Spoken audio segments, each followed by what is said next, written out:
You open your weather app before you leave the house. You check the temperature, the clouds, the chance of rain. It takes 3 seconds and you never think about it again. But in the year 536, an entire hemisphere woke up to a sky that made no sense. The sun rose. It gave almost no heat. And nobody on Earth knew why. You have probably never heard of 536. It is not in most history books. But historians who study it now call it something specific. The worst year to be alive. Here is what happened. A volcano erupted somewhere in the northern hemisphere, and the ash it threw into the sky did not settle for months. Some researchers now think a second eruption followed close behind. The sun dimmed. Not disappeared. Dimmed. Byzantine historian Procopius, writing at the time, described the sun giving off light like the moon for an entire year. Crops failed across Europe, the Middle East, and China. Snow fell in summer. Frost killed the harvest before it ripened. Now picture yourself there. You do not know what a volcano is doing on the other side of the planet. You only know the sky is wrong and your food is dying in the field. What do you do with that fear? This is where the story gets stranger than the disaster itself. Historian Michael McCormick spent years piecing together tree rings, ice cores, and old texts to reconstruct what actually happened. His research pointed to a fog that hung over Europe, Asia, and the Middle East for 18 months. Tree ring scientist Ulf Buntken studied with samples from the period and found something remarkable. The years 536 to 545 marked the coldest decade in the last 2,000 years. Not just a bad year. A bad decade. And it did not happen alone. Within a few years, the plague of Justinian swept through the Byzantine Empire, killing an estimated tens of millions of people. Crop failure had already weakened bodies and emptied grain stores. A cold, starving population has no defenses left, biological or otherwise. Ice core researchers later found sulfate spikes in Greenland and Antarctica that matched the timeline almost exactly, confirming eruptions large enough to circle the globe with volcanic haze. You might expect total collapse. Total silence.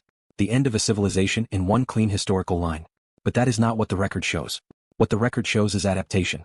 Fast, ugly, and largely invisible in the textbooks you were handed in school.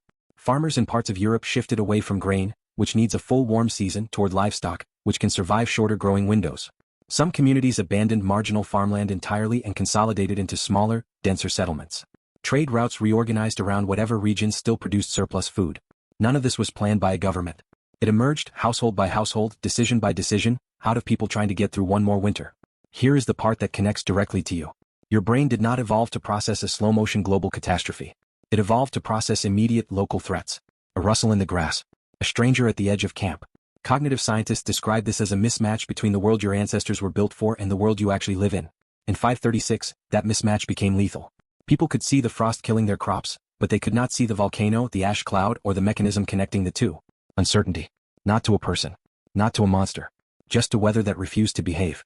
So what did people do with an invisible cause and a very visible catastrophe? They gave it a face.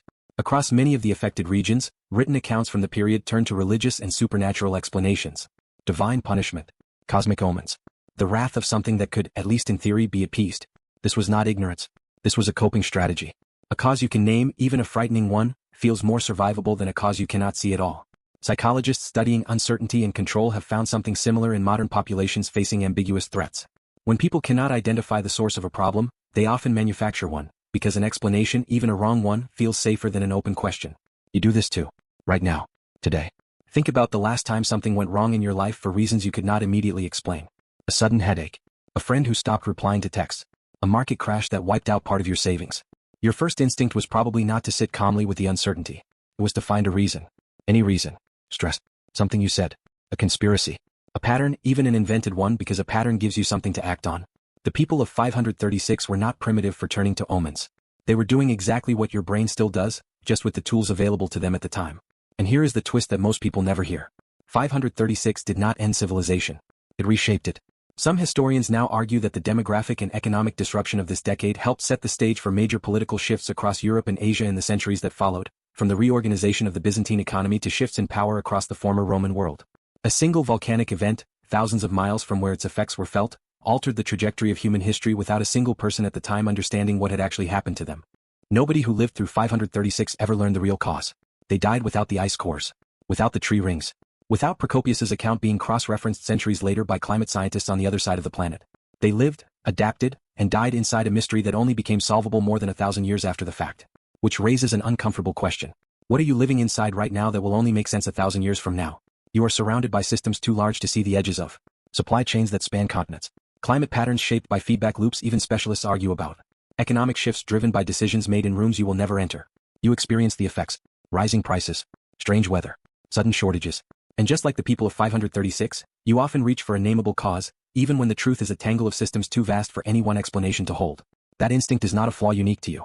It is the same wiring that let a farmer in the year 536 believe the sky itself was angry, because an angry sky was easier to live with than an invisible one. Here is what the researchers who study this period keep returning to. Human beings did not survive that decade by understanding the volcano. They survived by adapting to conditions they never fully explained. The farmer who switched from wheat to cattle did not need atmospheric science. He needed to notice what was working and do more of it. You are doing the same thing constantly without noticing. Adjusting your habits around a job market you do not fully understand. Changing your diet based on health information that shifts every few years. Moving through a world shaped by forces on a scale you will never personally witness, the same way a 6th century farmer never witnessed the eruption that ruined his summer. Maybe that is the real lesson buried inside 536. Not that disaster is coming. Not that the world is fragile, though it is. The lesson is that you have never needed full understanding to adapt. Neither did they. Consider how differently the disaster unfolded depending on where you were standing. In parts of Scandinavia, archaeologists have found evidence that entire settlements were abandoned around this period, their populations either dying off or migrating toward better land. In China, court records from the Liang dynasty describe yellow dust falling like snow and summer frost destroying harvests hundreds of miles inland. In Ireland, monastic chronicles noted a failure of bread for 3 years running. None of these observers knew about the others. A monk in Ireland had no way of knowing a court scribe in China was describing the same dimmed sun on the same calendar. And yet the pattern lines up almost perfectly once modern researchers overlay the records. That is worth sitting with for a moment. Dozens of separate cultures, speaking different languages, worshipping different gods, wrote down their version of the same terrifying year, and none of them could compare notes. It took over 1,000 years and the tools of dendrochronology, ice core sampling and cross-referenced ancient texts before anyone could stitch the full picture together. You are, in a strange way, one of the first humans in history who could actually see the entire event at once, from orbit so to speak, rather than from inside a single burning field. Think about what that means for how you experience your own moment in time. You are living through your own version of scattered fragments. A headline here. A data point there. A strange season, an unusual market swing, an illness spreading faster than expected. You rarely get the overlay. You rarely get the version where someone hands you the full picture stitched together from 1,000 unconnected sources. Most of what you experience is the monk's account, not McCormick's reconstruction. The fragment, not the synthesis. This is not a small detail. It changes how you should treat your own certainty about the causes behind the things that happened to you. The people of 536 were confident. They had explanations. Omens, punishment, cosmic anger. Confidence was never the problem.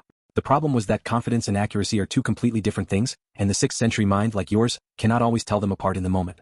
There is a specific psychological pattern behind this, sometimes described in research on uncertainty tolerance. When people face ambiguous, high-stakes situations, they consistently prefer a definite wrong answer over an accurate maybe. A concrete villain, even an invented one, reduces the anxiety of the unknown far more effectively than an honest admission of not knowing. This is why the sky's anger felt more bearable to a 6th century farmer than an admission that nobody understood what was happening. And it is why, right now, in your own life, a wrong but confident explanation can feel more comforting than an honest, uncertain one. Look at how you handle setbacks today. A missed promotion. A friendship that quietly ended. A body that stopped responding the way it used to. How often do you reach immediately for a clean story, a single cause, something to blame or fix, rather than sitting with the far messier truth that some outcomes come from tangled, invisible systems with no single point of failure? The farmers of 536 eventually adapted not because they solved the mystery, but because they stopped waiting to solve it. They shifted crops. They moved settlements. They restructured entire local economies around conditions they could observe, even without a cause they could name. Waiting for the full explanation would have meant starving through another decade. Action came first. Understanding came, for some of them, never at all. You are rarely asked to wait for perfect understanding either. Most of the important decisions in your life get made under exactly this kind of fog. Which career to pursue before you know how an entire industry will shift. Which relationship to commit to before you know how either of you will change over the next 20 years. Which habits to build before long-term research fully confirms what actually helps. You are, in this specific sense, still living in 536. Acting on incomplete information because incomplete information is the only kind that is ever actually available in the present tense. So tonight, when you check your weather app before leaving the house, remember what it replaces. Not just a guess about rain. 1,000 years of humans staring at an unexplainable sky, searching for a reason, adapting anyway and moving forward without ever getting the full picture, exactly the way you still do every single day.